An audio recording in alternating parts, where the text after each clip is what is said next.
Good morning and a very warm welcome to you to our service on this very special day, Pentecost Sunday. Can I make a request as well during the service? I know that many of you speak an additional language to English, and I thought it would be lovely during the Lord's Prayer if you pray your own language so that we can get a sense of the Pentecost experience. But to be honest with you, you're very welcome to pray every week in your own language anyway for the Lord's Prayer. But I thought it would be especially nice if we could pray in different languages this morning. So can I just draw your attention to some of the notices? As you know, this is a holiday week, so we're doing slightly less this week than normal. And one thing for me to point out is that Camai Bach will not be running for the next 2 weeks. So it's not running for half term, but it's not running as well for the next week as well, in order to allow Andy to plan and buy some more ties. We've got a list of things that we'd like you to consider. So the first thing on the notices is, again, volunteering. And if you're willing and know how to do live streaming, we are looking for volunteers to join the live streaming rota.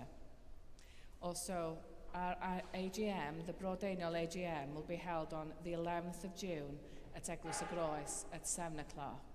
And we are still having electoral roll forms coming in. And do remember that, actually on Thursday is the cut-off point to put in your electoral roll if you want to vote at the AGM. But we will be accepting electoral roll forms after then. But if you want to vote at the AGM, you can only do so if you put in your form by Thursday.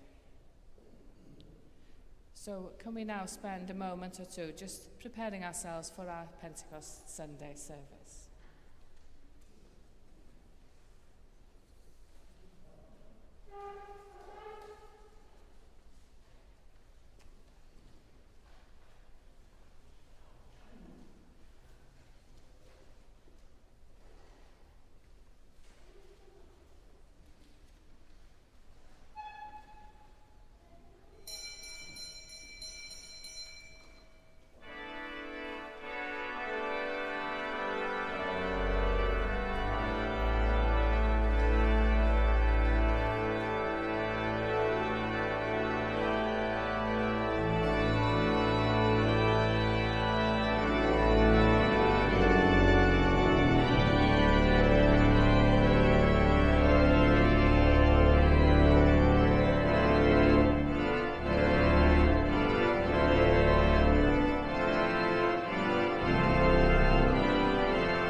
name of the Father, and of the Son, and of the Holy Spirit. Amen. Grace and peace be with you. And keep you in the love of Christ. Heavenly Father, all hearts are open to you. No secrets are hidden from you. Purify us with the fire of your Holy Spirit, that we may love and worship you faithfully. Through Jesus Christ our Lord. Amen.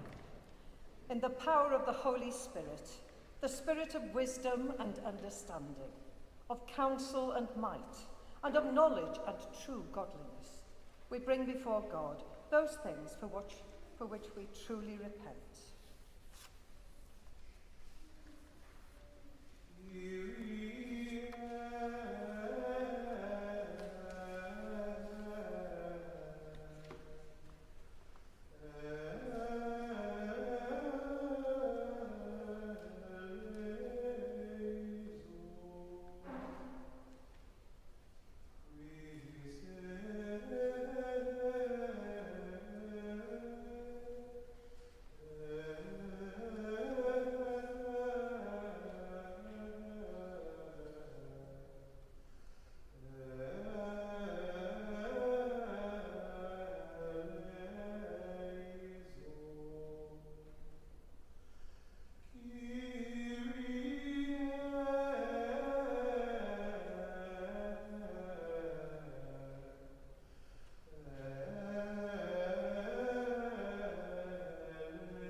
When it comes to the Gloria, we will be singing the Gloria that's on the peach sheet.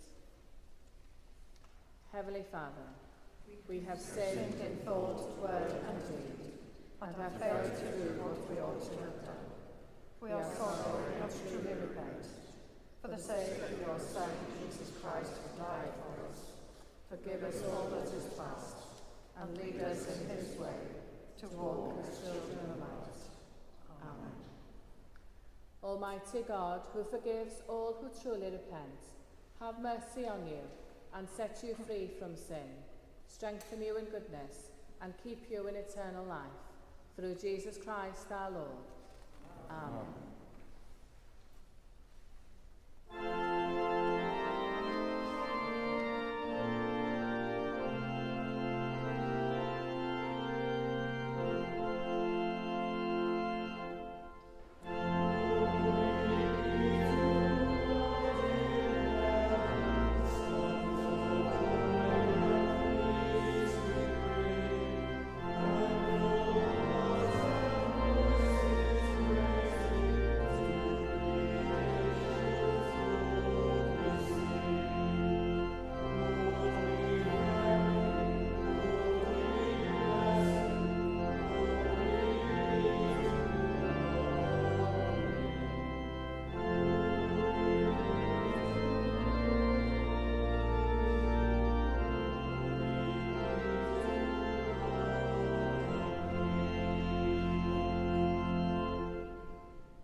God, who at this time taught the hearts of your faithful people by sending to them the light of your Holy Spirit, grant us by the same Spirit to have a right judgment in all things, and evermore to rejoice in his holy comfort, through the merits of Christ Jesus our Saviour, who is alive and reigns with you in the unity of the Holy Spirit, one God, now and forever. Amen. Amen.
Who touches the mountains and they spoke.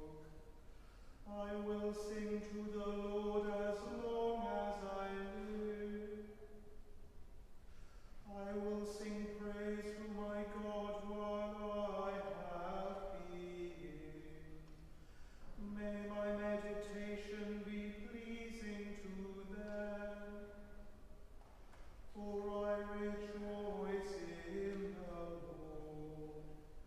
Let sinners be consumed from the earth, and let the wicked be no more. Bless the Lord, O my soul, praise the Lord.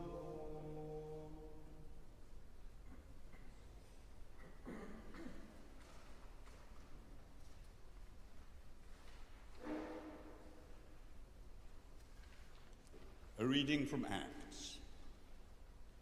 When the day of Pentecost had come, they were all together in one place. And suddenly from heaven there came a sound like the rush of a violent wind, and it filled the entire house where they were sitting. Divided tongues, as of fire, appeared amongst them, and a tongue rested on each of them. All of them were filled with the Holy Spirit and began to speak in other languages as the Spirit gave them ability. Now there were devout Jews from every nation under heaven living in Jerusalem, and at this sound the crowd gathered and was bewildered, because each one heard them speaking in the native language of each. Amazed and astonished, they asked, "Are not all these who are speaking Galileans? And how is it that we hear, each of us, in our own native language?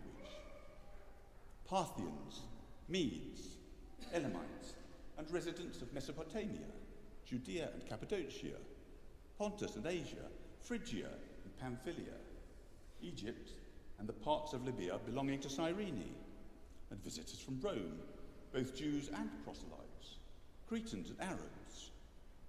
In our own languages we hear them speaking about God's deeds of power." All were amazed and perplexed, saying to one another, "What does this mean?" But others sneered and said, "They are filled with new wine." But Peter, standing with the 11, raised his voice and addressed them. "Men of Judea and all who live in Jerusalem, let this be known to you, and listen to what I say. Indeed, these are not drunk, as you suppose, for it is only 9 o'clock in the morning. No, this is what was spoken through the prophet Joel. In the last days it will be, God declares, that I will pour out my Spirit upon all flesh, and your sons and your daughters shall prophesy, and your young men shall see visions, and your old men shall dream dreams. Even upon my slaves, both men and women, in those days I will pour out my Spirit, and they shall prophesy. And I will show portents in the heavens above, and signs on the earth below, blood and fire and smoky mist. The sun shall be turned to darkness, and the moon to blood, before the coming of the Lord's great and glorious day. Then everyone who calls upon the name of the Lord shall be saved." This is the word of the Lord. Thanks be to God.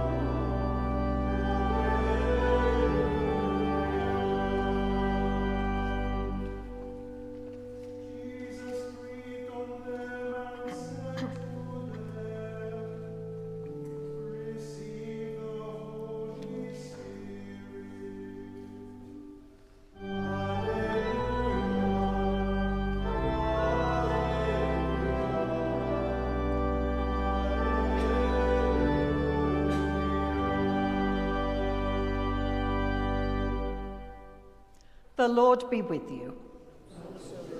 Listen to the Gospel of Christ according to St. John. When it was evening on that day, the first day of the week, and the doors of the house where the disciples had met were locked for fear of the Jews, Jesus came and stood among them and said, "Peace be with you." After he said this, he showed them his hands and his side. Then the disciples rejoiced when they saw the Lord. Jesus said to them again, "Peace be with you. As the Father has sent me, so I send you." When he had said this, he breathed on them and said to them, "Receive the Holy Spirit. If you forgive the sins of any, they are forgiven them. If you retain the sins of any, they are retained." This is the gospel of the Lord. Praise to you, O Christ.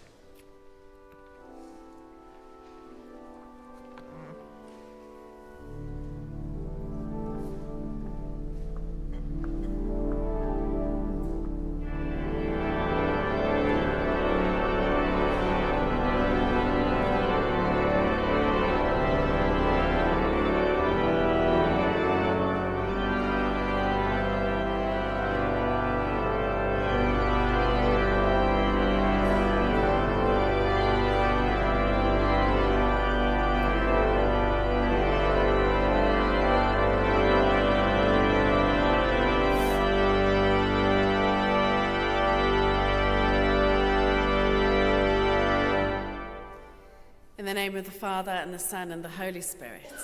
Amen.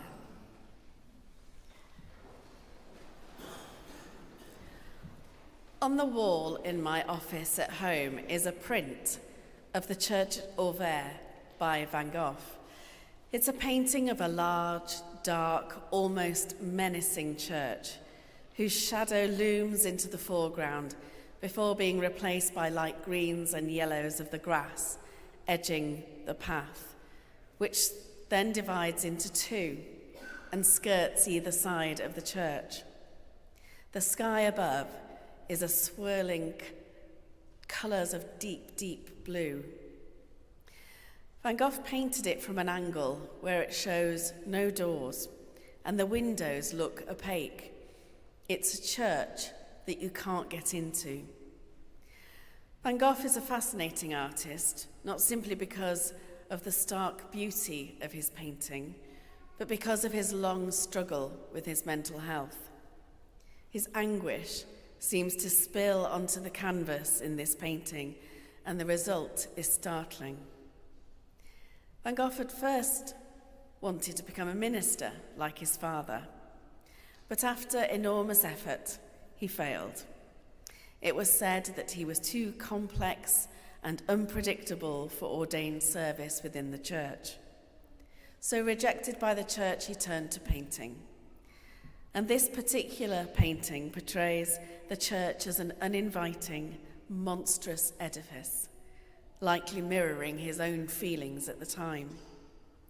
To me, it's more striking than beautiful, and I have the print on my wall as a reminder that the church doesn't always feel like a welcoming, open place, and that many feel rejected, hurt, or distant from it. The sadness of this painting is that it was painted in the last weeks of Van Gogh's life, and even more tragically, the priest of this very church refused to bury him in the churchyard because he was a Protestant and he died by suicide. This sadness is starkly opposite to the joy of our reading from Acts that we've just heard. When the Spirit of God rests upon the disciples and sends them out of the room that they've been sitting in, out to the crowds in the streets. Instead of waiting for the people to come to meet God, the Spirit of God resting within the disciples went out to the people. The Spirit of God enabled the disciples to present God through themselves, speaking the languages others would understand, and making God known, not just through the written word or through ritual, but through human relationship. And that's so important in our world today, where so many people are suspicious of the church as an institution, those who would never choose to step foot in a church, and sadly, those who've been hurt by the church and those who have been made to feel unworthy. Many people tell me that they can't come to church or they aren't good enough for God. They say things like, "You see, I don't keep all of the commandments all of the time," or "I'm just not sure about it all. I've never really read the Bible properly. I have lots of doubts," or "I just don't feel good enough." I've heard these and many other statements from people who think they must be perfect before they can meet God. The weak, the marginalised, the disillusioned, and the person on the streets who knows nothing about Jesus, nothing about his commandments or his love, and they often feel excluded. But we know throughout Jesus' ministry that he was inclusive of the outsider, the poor, the ill, the possessed, the Gentile. We know that he went out to find the lost and the dispossessed. But what about the people that don't know that? What about the people who think that God is stuck inside a dark church like the one on the painting on my wall? A church that they can't get into. Think back to all those outsiders that Jesus commends.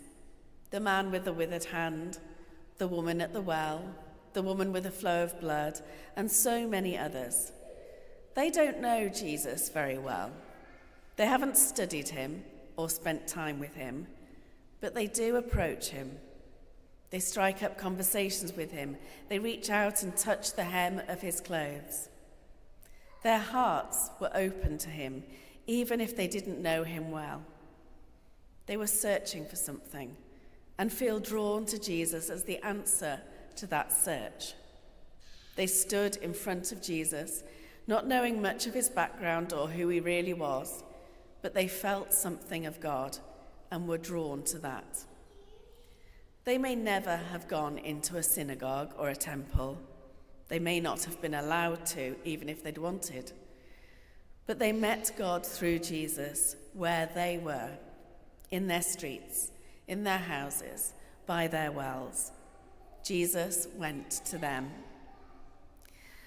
For weeks now, our readings have been about Jesus' promise of the Holy Spirit, the comforter and the guide for the disciples when Jesus is no longer with them.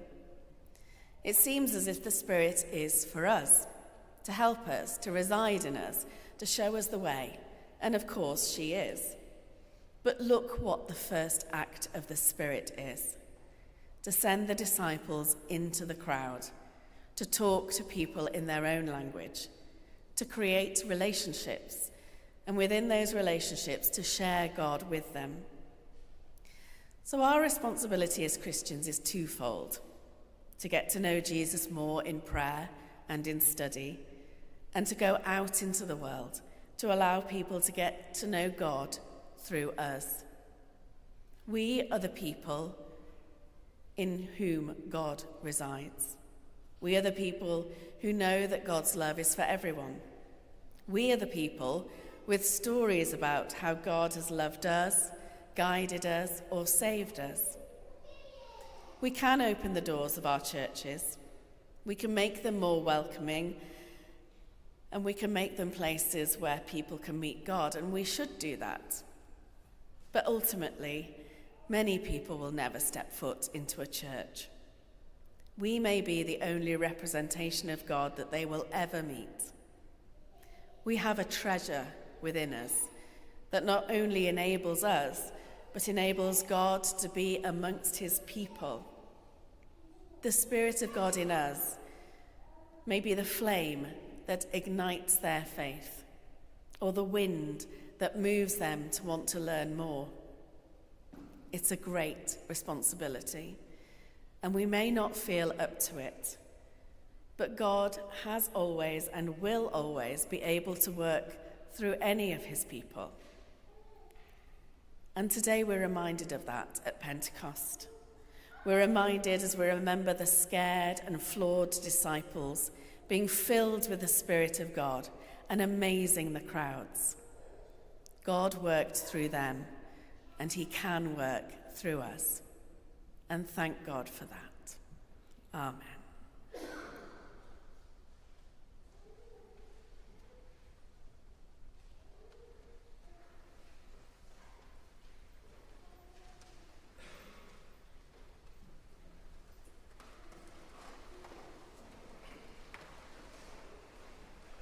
We believe in one God, the Father, the Almighty, maker of heaven and earth, of all that is seen and unseen.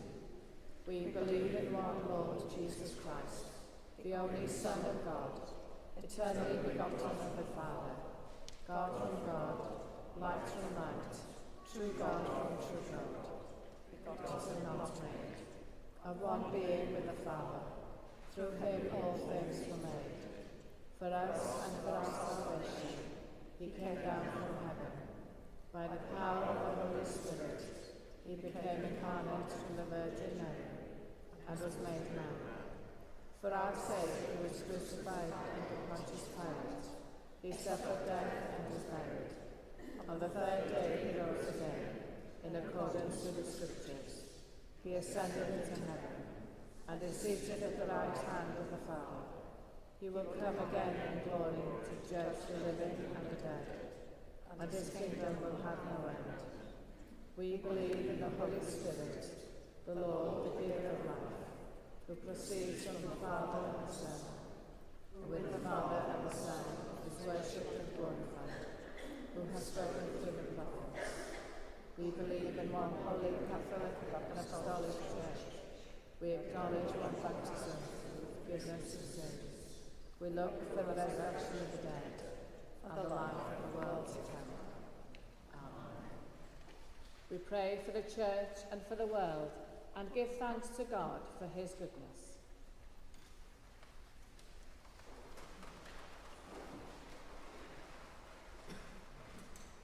May the Spirit of God inflame our hearts and shine through us as a beacon of light and hope. Lord, in your mercy, Almighty God, grant to your church strength, wisdom, and judgment through your Holy Spirit. May it work through the minds of all who are discerning a vocation in your church, both ordained and lay. Especially we pray for your Spirit to guide the members of the Electoral College as they meet next month to elect a new Bishop of Bangor. Lord, in your mercy. Father of all, we pray for the injustice of our world, for all who have been unjustly imprisoned, and those living in fear under tyrannical regimes. Give to them your spirit of peace and hope. Overturn the hearts of the leaders of the world and lead them towards a path of justice, truth, and peace. Lord, in your mercy, have mercy on our world, where conflict fractures the stability of our lives. In prayer, we remember the sufferings of the people of Ukraine, Russia, Israel, Gaza, Iran, Sudan, and Lebanon, and ask that the ongoing talks may be fruitful, bringing about a lasting peace.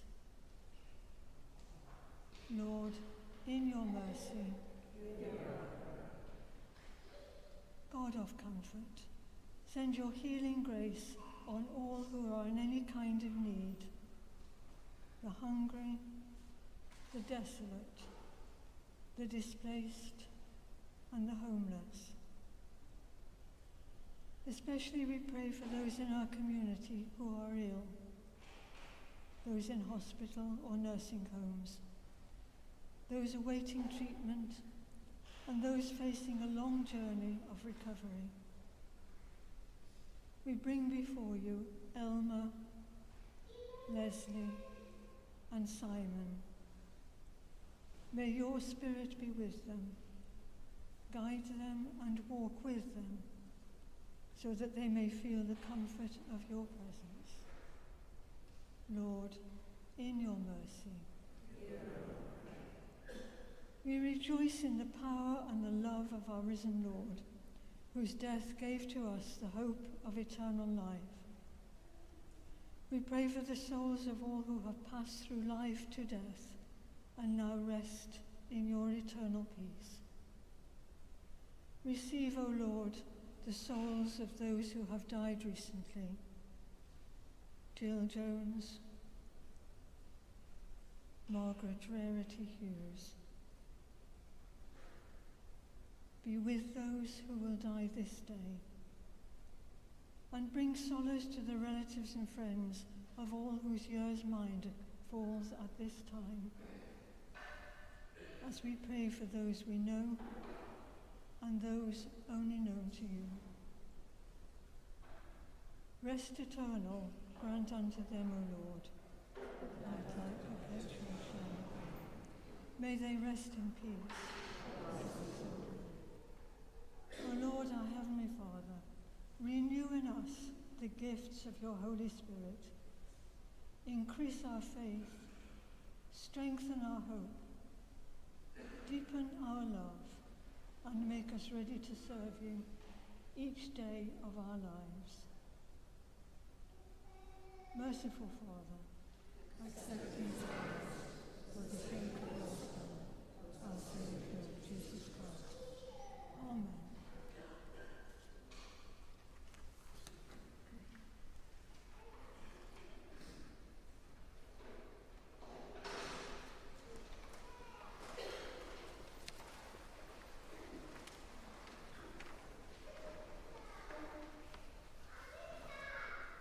The fruit of the Spirit is love, joy, peace, patience, kindness, goodness, faithfulness, gentleness, and self-control. If we live by the Spirit, let us also walk by the Spirit. The peace of the Lord be always with you. And also with you. Let us offer one another a sign of peace.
Blessed are you, Lord God of all creation.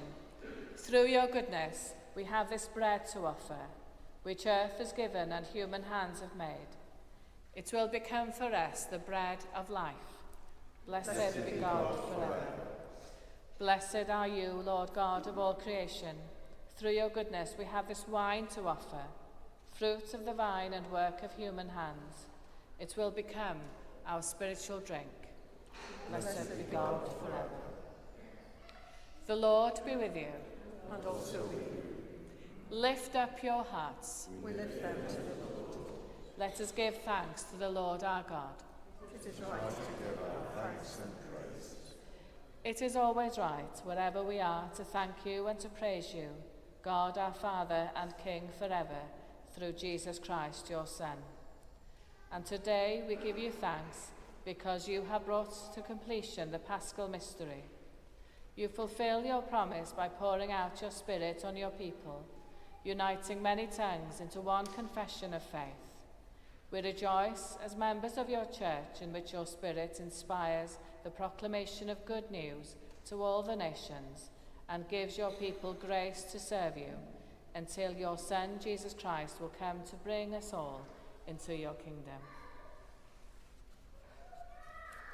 So, here on earth, with the angels and archangels, and with everyone in heaven, we praise your name and sing.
Father in heaven, listen to the prayer we make in Jesus' name. Through the Holy Spirit's power, gentle as a dove, may this bread and this wine be for us Jesus' body and blood.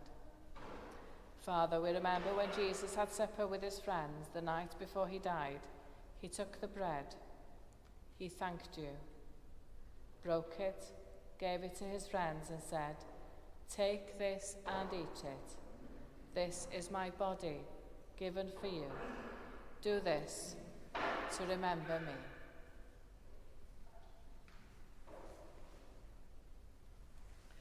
After supper, Jesus took the cup of wine.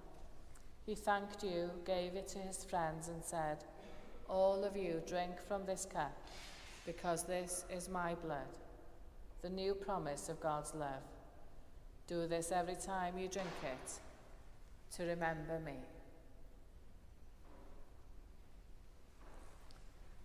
Together we remember that Jesus is always with us and say, Christ has died, Christ is risen, Christ will come in glory. Father, as we remember your Son, Jesus Christ, who died on the cross and rose again, we offer you these and all the gifts you freely give to us. Send your Holy Spirit to be with us and all who share this bread and drink from this cup. Help us to trust you, bring us closer together, and welcome us with all your people into Jesus' glorious kingdom. All honour and glory belong to you, Father, through Jesus your Son, with the Holy Spirit, one God, forever and ever. Amen.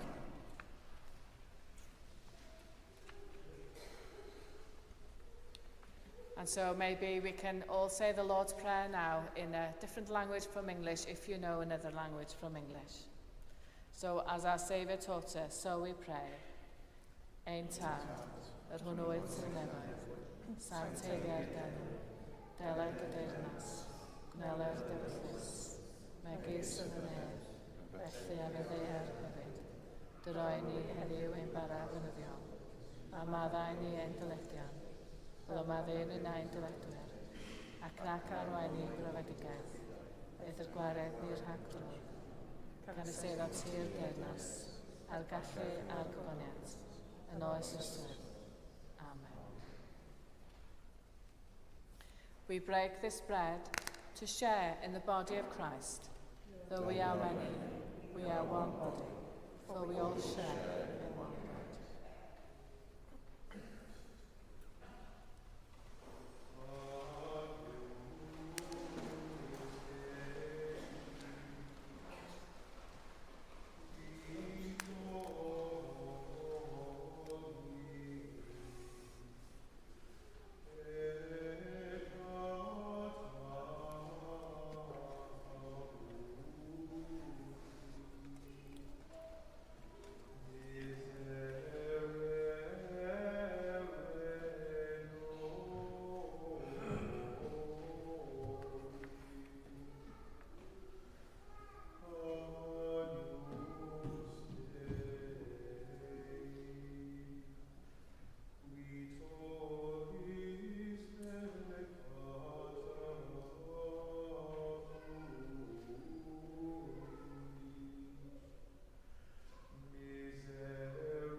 God's holy gifts for God's holy people.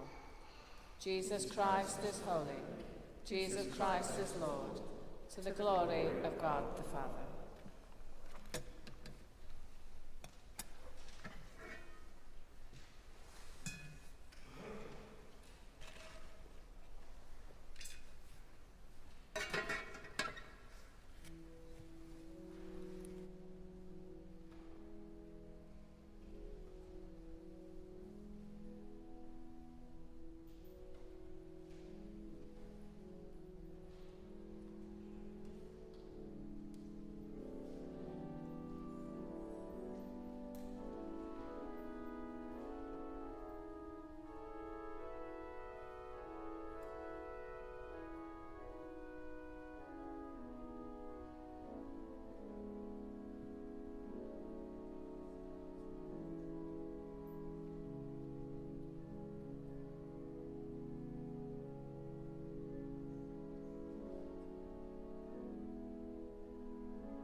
gives thanks to the Lord, for he is gracious.